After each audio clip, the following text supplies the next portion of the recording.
안녕하세요, 여러분.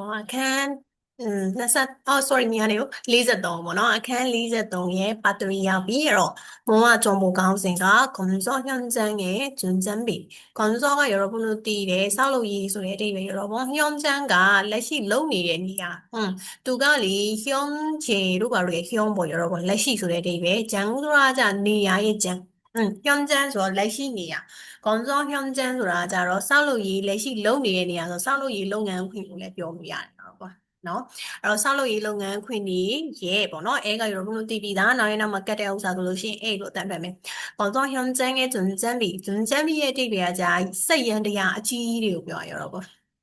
့โอเคအဲ့ဆိုလို့ရှိရင်ကြည့်ကြည့်အောင်ဘာတွေရှိမလဲပေါ့ပထမအဆုံးတစ်ခုကကျိုးလင်းနေတာကျိုးလင်းကရောပေါ့အလွယ်ပြောရလို့ရှိရင်သူ့ရဲ့အတိတ်ပဲဓာရီနဲ့အတိတ်ပဲတူတူပဲဓာရီသိရမလားသူတရားတွေကိုပြောတာတရားကြီးတွေဆိုရင်ဓာရီလို့မပြောတော့ကျိုးလင်းဒါတော့ဘယ်လိုပြောမလဲជីကျန်းဆောင်းဝါဖြစ်သွားပြီជីကျန်းနဲ့ပတ်သက်တဲ့အရာပြောတာဖြစ်ရမလို့တို့နေ့စဉ်သုံးဓာရီလို့မသုံးတော့ဘဲနဲ့ကျိုးလင်းလို့ပြောသွားတာပေါ့နော်အဲ့တော့ Q လျန်းကြီးနာတရားတို့မမီနီမသိဘူးကြက်ချင်တယ်ဆိုလို့ရှိရင်ကြက်လို့ရပါတယ်တရားတို့မလို့ရှိရင်တို့လမ်းမကြီးတွေခွန်းကောင်မှုတော့အစာအုပ်အကြီးတွေကိုကြည့်နော်တိဆောက်တော့ဒီနေရာမှာကြည်တာရောဘုလို့သိပြီလားခွန်မှုကြည်တာအစာအုပ်တိဆောက်ပြီးအတန်ထွက်ရင်ကြတော့ရောဘုရားဂျာအီနာတန်ပြောင်းပြီးထွက်ပြမယ်ဂျင်းလုံးလို့ထွက်မယ်တော့ဂျင်းလုံးလို့မထွက်အောင်ဂျင်းနော်အစာအုပ်ကြီးတွေကိုဆောက်လုပ်တဲ့ဒေကျူမိုရဲ့ဒီပဲရောဘုလို့တစ်ခေါက်ပြောရပြီးဒါစကီကိုပြောတာပေါ့ဒေကကြီးတာအဲ့တော့ကြီးမားပေါ့နော်ဖွဲ့စည်းပုံကြီးမားတော့ဂုံးစားရုံးချမ်းငယ်ဆိုတော့စောက်လုပ်ရေးလုပ်ငန်းခွင်တွေမှာကတော့ဒါရဟန်ကျွန်းကျန်းဘီကအမျိုးအစားစုံလင်လာတဲ့စိတ်ရန်တရားကြီးတွေကိုစိတ်ရန်ကြီးတွေကစာရုံးသွင်းပြီးအသုံးပြုကြတယ်ဆိုလိုတာကရိုးရိုးတန်းတန်းအဆောက်အဦတည်တည်မဟုတ်ဘဲနဲ့အကြီးကြီးလုံးဝ site အကြီးကြီးတွေမှာဆိုလို့ရှိရင်အမျိုးဒီစိတ်ရန်တရားကြီးတုံးပြီးတော့မှသူတို့ကတိဆောက်ကြတယ်ခုခေတ်ဆိုလို့ရှိရင်ကြည့်လိုက်ပေါ့နော်အင်္ဂလိပ်ဖြောတာတို့ဘာတို့ကစားလူအားနဲ့မလုပ်တော့ဘဲနဲ့စက်အားနဲ့လုပ်တယ်အင်္ဂလိပ်လိုင်းလည်းထိုးနေလာကမဲ့တို့လာမီကွန်လို့ခေါ်တဲ့ကားတွေရှိရလေလာမီကွန်လို့ဘာတို့နဲ့လောင်းတာမျိုးပေါ့အဲ့ဒါကိုပြောချင်တာနောက်တစ်ခုကကောင်စောတင်ချက်ပြီနော်စောက်လို့ရေးစိတ်ရန်တရားတွေကတော့စာရုံးမှုကြော်ရဲ့တာစာရုံအသုံးပြုခြင်းမို့ကြောကရည်ရွယ်ချက်အသုံးပြုရတဲ့ရည်ရွယ်ချက်ကိုအဲတာရကပေါ်မူတည်ပြီးအသုံးပြုတဲ့ရည်ရွယ်ချက်ပေါ်မူတည်ပြီးတော့အားရဲဝါကချီအောက်ပါနေတူညီတော့အောက်ပါကဲ့သို့ပေါ့နော်အောက်ပါနေတူညီတော့လို့ပြန်ကျင်မှုဆိုအောက်ပါကဲ့သို့အားရဲဝါကချီထိုးမိုးကြံပြီးထိုးမိုးကရောပေါ့ civil engineer တွေပြမျိုးပြတိဆောက်ရေးပေါ့ဒီလိုပဲပြောရမယ်เนาะမျိုးပြတိဆောက်ရေးဒါမှမဟုတ်ရှင်လဲ civil engineering စိတ်ရန်တရားတွေနောက် on ban ကြံပြီး on ban ရဲ့အတိတ်ပဲတည်ယူပို့ဆောင်ရေးရောပေါ့တည်ယူပို့ဆောင်တဲ့ဒီမှာတော့ရန်တရားလို့ပြောတော့ဘယ်နဲ့စက်တီပေါ့နော်တည်ယူပို့ဆောင်တဲ့စက်တီဖိုးချမ်းပြီးဖိုးချမ်းရောဘလို့ဟိုရှိမှတွေးခဲ့ဘူးလေတို့ပဲအခန်းထဲမှာတော့မမှတ်မိတော့ဘူးပေါ့နော်ဘာတော့ပါကင်ထုတ်တာဒီနေရာမှာပါကင်ထုတ်တာပြောတာမဟုတ်ဘူးပြောတော့ဘုံဖိုးချမ်းရဲ့အတိတ်ပဲကတို့လမ်းခင်းတဲ့အချိန်မှာသုံးတဲ့စိတ်ရန်တရားတွေပြောတာနော် pavement လို့လည်းပြောလို့ရ paving လို့ပြောအောင် pavement မဟုတ် paving ရန်တရားတွေပေါ့နော်သူတို့လိုစသည်လိုဖြစ်နေဘူးလျူသွင်းတော့ခွဲခြားထားပြီးတော့ဘူးလျူသွဲသားရဲ့အတိတ်ပဲခွဲခြားထားတယ်အတန်ထွက်ရင်ဘွန်းလို့ထွက်ဘူးလို့ထွက်မယ်เนาะခွဲခြားထားပြီးတော့မိုးအောပို့တာအရာအားလုံးထဲအန်ဂျွန်ဟာကလုံခြုံစိတ်ချစွာစာရုံးဟာနှုန်းကိုရှိအသုံးပြုတဲ့အရာကဂျုံရောဟာမိတာအရေးကြီးပါတယ်ဘယ်စက်ရန်တရားကိုပဲတုံဘလို့မျိုးစပါဆိုအရေးကြီးဆုံးချက်ကတော့ safety ကြသုံးနိုင်ဖို့ကအရေးကြီးဆုံးဖြစ်ပါတယ်လို့ပြောထားရတော့ပေါ့အဲ့တော့ဒီဂျွန်ကျန်းပြီးစက်ရန်တရားတွေကို၃မျိုးခွဲထားတယ်ပေါ့နော်အကျန်းပြင်းပေါ့ဒီထက်မကလည်းရှိသေးတာပေါ့နော်သူဒီမှာဖော်ပြထားတာထိုမို့ကျန်းပြီးဆိုတဲ့ civil engineering ဟာရှိမယ်အောက်မှာပြန်ပြထားရတွေ့လားထိုမိုချမ်းပြီရှိမယ်အမန်ချမ်းပြီဆိုတည်ယူပို့ဆောင်ရေးရင်နေရှိမယ်ပိုချမ်းပြီဆိုရင်လမ်းတိဆောက်တဲ့နေရာမှာသုံးနေရင်နေစိတ်ရန်နေရာတွေရှိမယ်ခေတော့ပထမဆုံးထိုမိုချမ်းပြီကြည့်ကြအောင်သူကိုယ်တိုင်ဒီမှာ civil engineering equipment လို့ပြောထားတယ်ပေါ့နော်အဲ့တော့ပထမဆုံးတစ်ခုကဘူတိုးကျော်ဆိုတာအင်္ဂလိပ်စာဘူဒိုဇာစက်ကိုပြောရတော့ပေါ့တို့မြန်မာမှာဆိုမြေကော်ဇက်လို့ခေါ်တာပေါ့နော်ဘူဒိုဇာမြေကော်ဇက်လို့မခေါ်တဲ့တချို့ကတော့ဘူဒိုဇာလို့ပဲခေါ်ကြရလေရှိတယ်ဘူဒိုဇာဘာလုပ်လဲသူ့ရဲ့အလုပ်လုပ်ပုံ function သူ့ရဲ့ function ကိုသိရမယ်ရောပေါ့အဲ့တော့ဘူဒိုဇာဘာလုပ်လဲဆိုအောက်မှာတန်ကကောနာတန်ကမြေကြီးကိုတဲ့ကကောနာဒီနေရာမှာကတ်တာတွေရောဘုန်းတို့သိရခွာတာမျိုးမဟုတ်ဘဲနဲ့ကုတ်တာမျိုးပြောချင်တာကော်တာပေါ့ကုတ်တယ်ဆိုတော့ကော်တယ်လို့ပြောတာမြေကော်တာမျိုးဒါမှမဟုတ်ရင်ဖြောင်းထားခဲ့ဖြောင်းထားတဲ့ရဲ့အတိပ္ပယ်ကကြာလေဒီလိုမျိုးမာသွားအောင်တိတ်တာမျိုးပြောတာမြင်းနဲ့ပြင်မာအောင်တိတ်လိုက်တာနော်ဟာနန်ဂျန်ပြီးပြုတ်လို့တော့ဆက်တယ်ဘူတိုဇာဆိုမြေဒီလိုကော်ရင်ကောမကောဆိုလို့ရှင်မြေကြီးကိုပြီးသွားအောင်မြင်းနဲ့ပြင်မာအောင်ညီသွားအောင်ဖိတဲ့ဆက်မျိုးဘူတိုဇာလို့ခေါ်ရရောပေါ့ ဒီလိုပဲမှတ်ထားရမယ်နော်ရောအောက်ကမီးနင်းကျက်တာတဲ့ဘူးတို့စားဘလို့အလုံးလုံးလဲဆိုတော့ကိုကမြန်မာလိုနားလည်ထားဆိုလို့ရှိရင်ဒီမှာကျက်ချင်တဲ့ဘက်ဆိုလို့ရှိရင်တော့တန်ငတ်ကတာဆိုတဲ့မီးနင်းကိုကျက်လို့ရမယ်ဖြုံဖြုံဟာသားဆိုတဲ့ဘက်ကိုကျက်လို့ရမယ်ဖြုံဖြုံဟာသားရဲ့အဓိပ္ပာယ်မာကြောအောင်လုပ်တည်နော်နောက်တစ်ခုကခရိန်ကျက်ချင်တယ်ဆိုဒါလေးကျက်လို့ရတယ်နော်နောက်crane က crane ပဲရောပေါ့မြန်မာမှာလည်း crane လို့ပြောတာဘာလို့လဲ crane ကပစ္စည်းတွေမှာတာဘယ်လိုပစ္စည်းဆိုအရန်လေးတဲ့ပစ္စည်းတွေဟုတ်တယ်မလားနောက်တော့မူကောင်းကောဆိုလေးတဲ့အရာတွေကို omginon ဂျန်ပြီးomgida ဆိုတဲ့ဘက်ကလာရော omgida ချက်ချင်းဆိုကြတယ် omgida ရဲ့ဒီပဲရွှေ့ပြောင်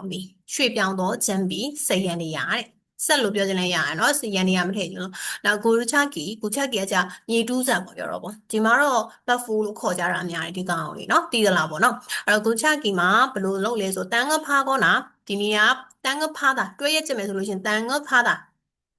မြေတူးသည်ဆိုတဲ့အဓိပ္ပာယ်ရောပေါ့မြေတူးတာပဲဖြစ်ဖြစ်ဒါမှမဟုတ်ရှင်အမ်ဆိုဆိုကြောက်တုံးကြီးတွေကိုပြောရတော့ပေါ့ရိုးရိုးဒိုလို့ဆိုလို့ရှင်ကြောက်တုံးလေးတွေကိုပြောတာပေါ့နော်ကြောက်ဆောင်နေပါလေဆိုလို့ရှင်ရောတော့ဘာဝီလို့ခေါ်တယ်ဘာဝီဒီကအမ်ဆိုဆိုတာကြောက်တုံးအကြီးတွေပေါ့နော်ကြောက်တုံးတွေကိုတွန်းထားရတဲ့ပဲဖောက်တာဒီနေရာမှာတော့ဖောက်တာပြောမို့ဒီလက်နဲ့ထိုးခွဲတာရောတော့ပေါ့မြင်ဘူးမေလို့ထင်ပါတယ်တို့လမ်းတွေပါတယ်ဒီဆောက်တွေပါညာတွေပါဆိုလို့ရှင်ကြောက်ခဲကြီးတွေပါတယ်ဆိုတောင်ဆောင်ကနေကုတ်ချပလိုက်တာမျိုးနော်တွန်းဂျန်ဘီခွဲရပေါ့ဒီနေရာမှာတော့ဖောက်တယ်လို့ပြောကြောက်ခွဲတော့ဂျန်ဘီစိတ်ရနေရတဲ့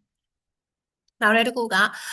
scraper ကိုရောပေါ့ scraper လို့ပဲပြန်တော့မယ်သူ့ရဲ့ function ကိုတော့နားလည်အောင်လုပ်ရမယ်ပေါ့နော်အဲ့တော့ doro ရဲ့ဖြိုးမြုံ doro ဆိုတာလမ်းမကြီးဖြိုးမြုံဆိုတာမျက်နှာပြင်meaning ကျက်ချင်တဲ့ဖြိုးမြုံကိုကျက်လို့ရတယ်လမ်းမျက်နှာပြင်ကိုတဲ့ Google နဲ့ကောနာ Gupta ဒီလိုရောပေါ့ဒီလိုမျိုးကုတ်ချစ်တာကိုပြောတာ Google နဲ့လာဆို scraper ကတော့အဲ့လိုကုတ်တာမဟုတ်ဘူးဒီလိုမျိုးကုတ်လိုက်တာပေါ့လမ်းမျက်နှာပြင်လိုမျိုးကုတ်လိုက်တာမျိုးဒါမှမဟုတ်ရှင်ဖြုံဟာကမာသွားအောင်ညီသွားအောင်ဟာတော့လောက်တော့ဂျန်ဘီစိတ်ရနေရတယ်ဆိုလိုချင်တာလမ်းညှိဆက်ပေါ့ပြောတော့ဒီလိုပြောလို့ရမယ်နော်လမ်းညှိဆက်မြေညှိဆက်လို့ခေါ်ချင်လဲရတယ်နောက်တစ်ခုကလိုတာကတော့ဂေါ်ပဲရတော့ဒီမှာဂေါ်ဒီကောင်နဲ့ဟိုးရှေ့ကဘူဒိုဇာနဲ့နည်းနည်းလေးတော့ကွာနော်ရတော့တတိထားပြီးပါပုံကရုပ်ပြဆိုစင်တဲ့တွေ့လားဒီရှေ့ကဒီဂေါ်ရုပ်ပဲတန်းပြီးမှဆိုဒီမှာကြည့်ဘူဒိုဇာကပူကြီးတယ်ဒီကောင်ကလောက်တာနည်းနည်းလေးတေးနော်အဲ့တော့ဟော့ကီနာမိုးတဲ့တော့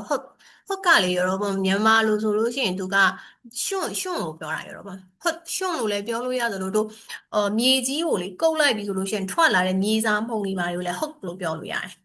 ်တန်းကားကြတော့ရောပေါ့လို့ယောနေမှာဆိုလို့ဒီမီနစ်တစ်လုံးရှိသေးရဲ့ဒီမီနစ်ကကြတော့တန်းဟိုကြီးနေရတယ်ရေ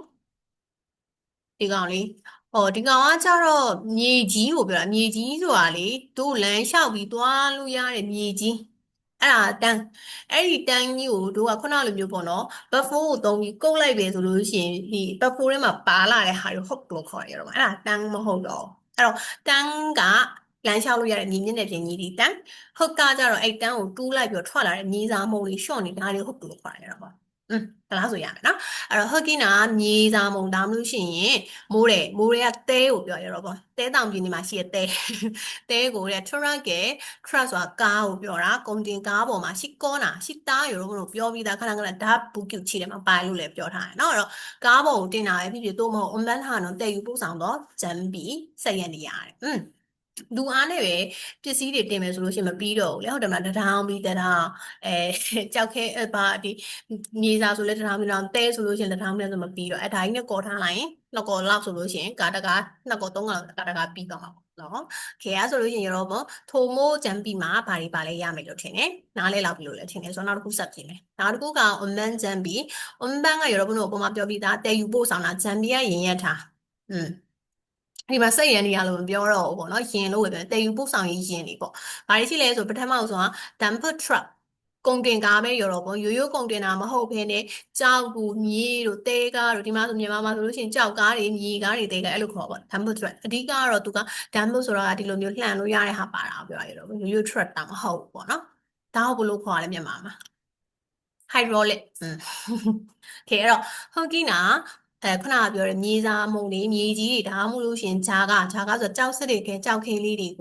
ုဒငုံစားတီလို့ကိုရှိတော့ဒီမှာယူရောဘုံရှိတော့ဒီခုနလေးရတယ်ပြောလိုက်တဲ့စရင်ဒါတဲ့ရှိသားနေလာတယ်တဲတာတော့တဲတာတော့မြင်နေတင်တာကားပေါ်တင်တာဒီမှာလေးဘာကြောင့်မလို့ရာတက်ကိုပြန်လဲဆိုခဏပြောပါတယ်ဒါအသက်ဒီတို့ကဘာနဲ့တွေ့ရင်လဲအားနဲ့တွေ့ရဆိုလို့ရှိရင်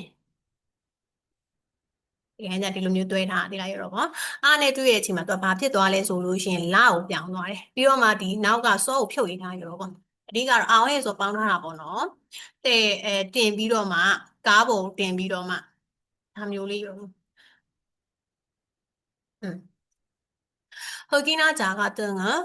ဒီမြေကြီးတွေဒါမှမဟုတ်ရှင်ကြောက်တဲ့စသည်တို့ကိုကားပေါ်တင်ပြီးတော့မှအွန်ပန်းဟာတော့တည်ယူပို့ဆောင်တော့ချာလျန်ဆိုတာကြတော့ရင်ရက်ထားကိုပြောရရောတော့ပေါ့ချာလျန်ရင်ရက်ထားဒီမှာတော့ရင်လို့ပဲပြောချင်လိုက်ရတယ်ပေါ့နော်မော်တော်ရင်ဒီလိုပြောလိုက်ရတယ်ခဲတော့ dump truck ဘာလို့လဲဆိုလို့ရှင်ကြောက်တဲ့ရင်ဒါမှမဟုတ်ရှင်မြေကြီးတဲ့ရင်အဲ့တော့မြေကားတို့ကြောက်ကားတို့အဲ့လိုမျိုးပြင်လို့ရတယ်နော်ဒီနောက်တစ်ခုက concrete missile truck concrete က concrete ကိုပြောတာပဲ concrete လို့တို့ထားတယ် concrete missile ဒီ missile ကိုပြောရရောပေါ့ကိုရီးယားလိုအတန်ထွက်ရတဲ့တမျိုးကြီးဖြစ်နေလိမ့်မယ်နော် truck ကတော့ truck ပေါ့နော် concrete ဖြော်တဲ့ကားကြီးတွေပြော concrete ကားတွေပေါ့တချို့ဒါလေးကိုအုံမွှေးလုံးဆိုတာမသိဘူးခေါ်ရမြန်မာလေတိလားအုံမွှေးလုံးနေတာလေးကိုအဲ့တော့ concrete တို့စောက်ကုန်မြောင်စော concrete တွေကိုစောက်တာရည်တွေရောနှောဒီရှိတ်ခန်းထဲမှာပါလေဟုတ်တယ်နော်ရောနှောပြီးတော့မှအမန်းဟာနှန်းချလျင်တည်ယူပို့ဆောင်တော့ရှင်နောက်တစ်ခုဆက်ကြည့်အောင်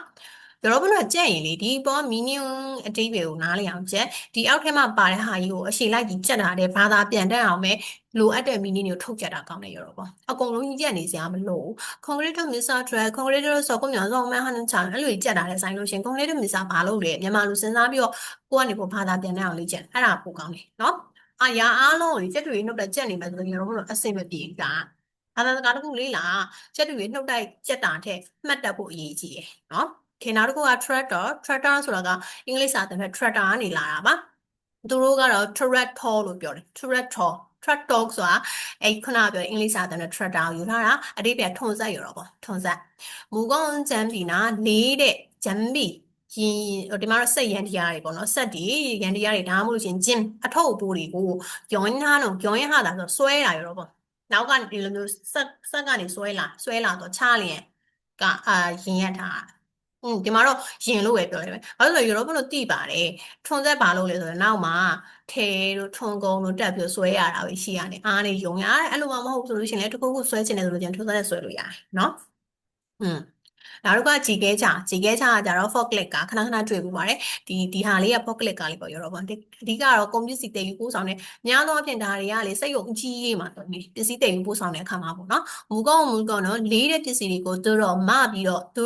တော့အိုလီယောမတင်ပြီးတော့မှသူတာမဒီ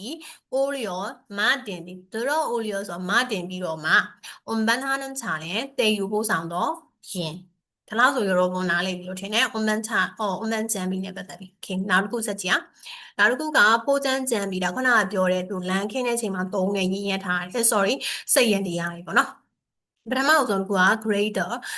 ကလည်းရောပေါ့သူကလေမြေမျက်နှာပြင်ညှိတဲ့ဆက်ပေါ့ scraper နဲ့နည်းနည်းလေးဆင်တာပေါ့ရောပေါ့ပုံစံတူတယ်လို့မှတ်လို့ရတယ် grader နဲ့ scraper အဲ့တော့တန်းပါတဲ့ကမြေမျက်နှာပြင်ကိုဘာတက်ဆိုတာကြမ်းပြင်ပေါ့မြေကျမ်းပြင်ဆိုမြေမျက်နှာပြင်မြေကျမ်းပြင်ကိုတို့ကောနာကိုတို့သားရဲ့တွေပဲဒီနေ့မှာညှိလာတော့ပါ